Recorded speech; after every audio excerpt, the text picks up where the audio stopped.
Sir अभी हाल ही में एक आईपीएस हैं जो जाति व्यवस्था से पीड़ित होकर के उन्होंने आत्महत्या की। उनका नाम पूरन सिंह है।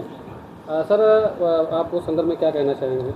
देखिए, ये तो बहुत दुखद बात है कि भारत एक सुसाइड कंट्री बनता जा रहा है। सुसाइड करने के बहुत कारण हैं। एम आर डरखाइम नामक एक वैज्ञानिक ने सबसे पहले सुसाइड पे काम किया था और उसने कहा था कि सुसाइड के पक्ष में कि यह केवल सिंपल आत्महत्या नहीं होती बल्कि ये एक सोशियो इकोनॉमिकल पॉलिटिकल घटनाएं होती हैं। तो जो पूरन सिंह ने किया है उसके पीछे साफ साफ उन्होंने 9 पेज के सुसाइड नोट में ये बताया है कि जाति की वजह से उन्होंने ये आत्महत्या किया है।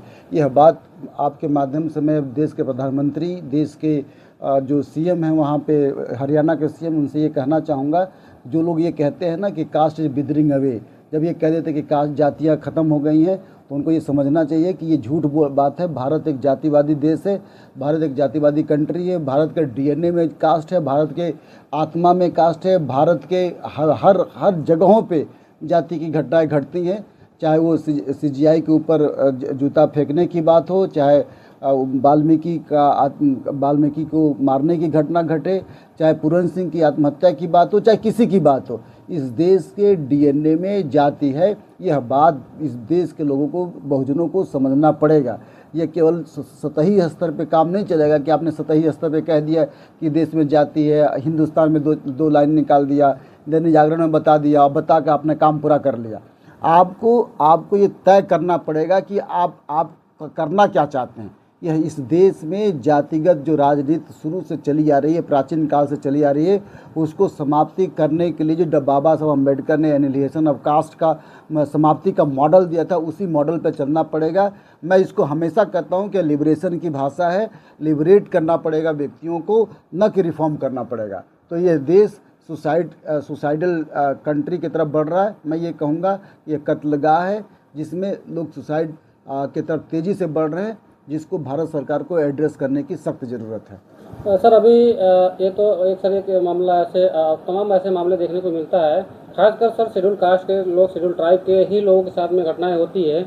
अभी इसके पहले अगर सर देखा जाए तो तमाम स्कॉलरों ने सुसाइड करने के लिए मजबूर किया गया, जैसे रोहित वेमुला, जैसे पायल तड़वी हो गई। इन लोगों को जो है व्यवस्था की वजह से ही जो है सर सुसाइड करना पड़ा। सर इस पे क्या आपका तो आपने खुद ही आंसर इसका दे दिया कि व्यवस्था की वजह से सुसाइड करना पड़ा। मैंने ऑलरेडी आपको ये बताया कि यहाँ पे कास्ट बेस्ड स्ट्रक्चर है और इसमें डीएनए में प्रॉब्लम है। बस यही कहना चाहूँगा कि जो आपने जो व्यवस्था की बात की, उस व्यवस्था को बदलने के लिए ज़रूरत है और मैंने इसका आंसर भी दिया कि एनिहिलेशन ऑफ कास्ट के मॉडल के आधार पर ही बदलेगा और बहुजनों को एक होकर के इस व्यवस्था को तोड़ना पड़ेगा। जब तक आप इसको तोड़ेंगे नहीं, तब तक आत्महत्याएँ चलती रहेंगी, रोहित वेमुला मरते रहेंगे, पायल तड़वी भी आत्महत्या करती रहेंगी। जी सर, दूसरा सवाल यह है कि अभी एक अनिल मिश्रा नाम का ब्राह्मण जो है, उन्होंने बाबा साहब अम्बेडकर को अभद्र टिप्पणी की है और उनको जो है अंग्रेज़ों का दलाल बोल रहे हैं और उन्होंने वो ऐसा भी बोल रहे हैं कि डॉक्टर अम्बेडकर ने कोई संविधान नहीं लिखा हुआ है, क्योंकि दूसरे को बता रहे हैं। सर इस पर आपका क्या विचार है? देखिए, ये अपर कास्ट है और ब्राह्मणों का फ्रस्ट्रेशन है। अब वो देख रहे हैं कि अब उनकी चल नहीं रही है। वो आरएसएस के माध्यम से भारत में ज़बरदस्ती हिंदू व्यवस्था को लादने की कोशिश कर रहे हैं। संविधान ने इन सारी मान्यताओं को ख़त्म कर दिया है, तो वो इनका फ्रस्ट्रेशन है। उनको ऐसा लग रहा है कि हिंदू धर्म व्यवस्था को समाप्ति करने के पक्ष में केवल एक ही व्यक्ति पूरे भारत के पूरे इंटेलेक्चुअल ट्रेडिशन में केवल एक व्यक्ति नज़र आता है, वो डॉक्टर बी आर अम्बेडकर नज़र आते हैं, जिन्होंने या हमारे महापुरुषों की जो आइडियाज़ वो नज़र आता है। तो ये हमारे महापुरुषों से डरे हुए लोग हैं, घबराए हुए लोग हैं और उसमें जो टॉप में हैं हमारे डॉक्टर बी आर अम्बेडकर साहब हैं। तो उस बात से वो उसको खारिज करना चाहते हैं। आपने पहले बताया, मैं पहले भी बता चुका हूँ कि इस देश में जातिवादी व्यवस्था को समाप्त करने का जो मॉडल है वो डॉक्टर बी आर अम्बेडकर का मॉडल है। तो इस मॉडल से वो घबराए हुए लोग हैं, इसलिए आने वाले समय में बच्चों के दिमाग में ये डालना चाहते हैं कि डॉक्टर बी आर अम्बेडकर एक गंदा व्यक्ति हैं, लेकिन इस बात से घबराने की ज़रूरत नहीं है। अनिल मिश्रा फ्रस्ट्रेटेड व्यक्ति हैं, उनको कहने दीजिए। और हमारा समाज इतना परिपक्व हो रहा है, लगातार तेज़ी से बढ़ रहा है कि उनके कहने से कोई बात नहीं होगी, बल्कि इनके इस कथन की वजह से इनके ऊपर एफआईआर भी हुआ है। तमाम संगठन इनके खिलाफ धरना प्रदर्शन कर रहे हैं। तो अनिल मिश्रा ये जो कह रहे हैं, ये उनका फ्रस्ट्रेशन है, उनके घबराहट है। डॉक्टर बी आर अम्बेडकर के सामने बहुत बौने नज़र आ रहे हैं, इनके तमाम इंटेलेक्चुअल के सामने बौने नज़र आ रहे हैं। तो ये अपना को बौनापन साबित करना चाहते हैं, घबरा रहे हैं, घबराने की वजह से इस तरह की बातें कर रहे हैं और इनकी कोई औकात नहीं है। तो सर अभी जो है तो अभी हाल ही में जो है chief justice of India BR Gavai ji के जो है उसमें सुप्रीम कोर्ट में एक वो भी एक जो है राकेश किशोर जो है उन्होंने उनके ऊपर जूता फेंकने का प्रयास किया। तो सर जो है ये मामला अभी उनके वो बयान भी दे रहे हैं कि मैं एज ए शेड्यूल कास्ट से हूँ, मैं एक दलित हूँ। तो सर इस पे आपका क्या विचार है? देखिए ये भी पहले ही क्वेश्चन से जुड़ा है कि ये व्यवस्था परिवर्तन की बात है। मैं इसका आंसर भी बता रहा हूँ कि फ्रस्ट्रेशन है, घबराए हुए लोग हैं। जब भी इनकी व्यवस्था से कोई हमारा महापुरुष लड़ता है तो उसके पूरे चप्पल जूते कीचड़ फेंकने के काम करते हैं, मर्डर करने की बात करते हैं। सावित्रीबाई फुले के जो हमारी माता हैं उनके ऊपर कीचड़ फेंकने की बात की गई, सबके सामने की बात है, क्योंकि उन्होंने व्यवस्था परिवर्तन की बात की।